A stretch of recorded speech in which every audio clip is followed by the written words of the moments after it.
Think back to a time when you were fully engaged in doing something and you felt extremely energized and time just flew by. Now, compare that to a time when you were fully bored and you had nothing to do. What's really different in these two experiences?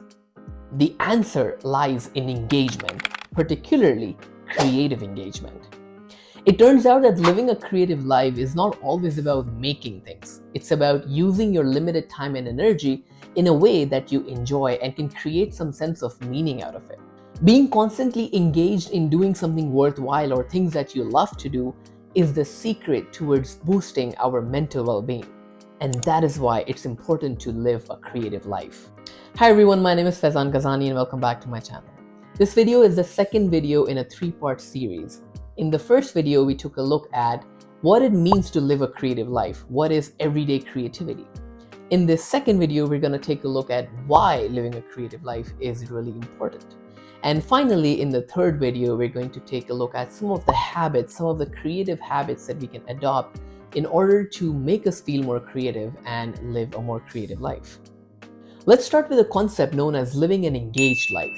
We always talk about living a happy and a good life, and we should definitely strive for happiness, of course, but more than happiness, we should be seeking engagement in our lives. And the secret to living an engaged life lies in creativity. We have been given a limited amount of time and energy to spend during our days, and it's in our hands to decide how do we choose to spend the time. We can either choose to do nothing and just waste that time, or we can be a bit more intentional and mindful about it and choose to use our energy in things that we love to do. Now, why is it important to constantly engage ourselves? During the times when we are not doing anything or not intentionally using our energy, our mind starts to drift away and wander in random thoughts. This is the moment where our brain activates its default mode network. This is associated with activating regions of brain which starts thinking about what happened in the past and what's going to happen in the future, and takes us away from the present moment in life, which is where we should be maximizing our experiences. Now, mind wandering is often looked at from a negative perspective and it's often bad, but if used mindfully, it can be used as a tool. Check out my video where I talk about how we can use mindful mind wandering as a tool to boost our creativity. Talking about our brains being in the default mode network is often the cause of cognitive imbalance that results in stress, anxiety, and other reasons that damages our mental well-being.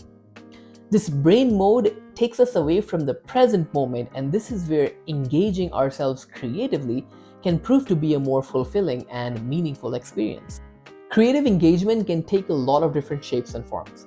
It is about being mindful and intentional about how we are using our time and energy in things that we really love to do and really feel worthwhile doing it.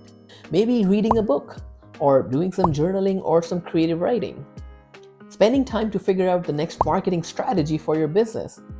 Maybe spending some time to reorganize your room to be more productive and more focused. Spending some quality time with family and friends. It could be anything. As long as you're being intentional about how you're investing your time, that is engaging creatively.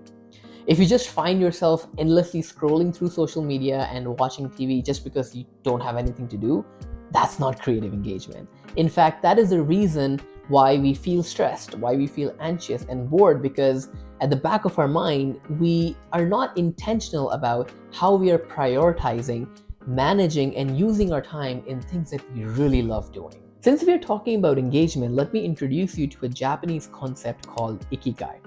It relates to a sense of purpose or a sense of being. Now, Ikigai does not mean to figure out what your life's purpose is.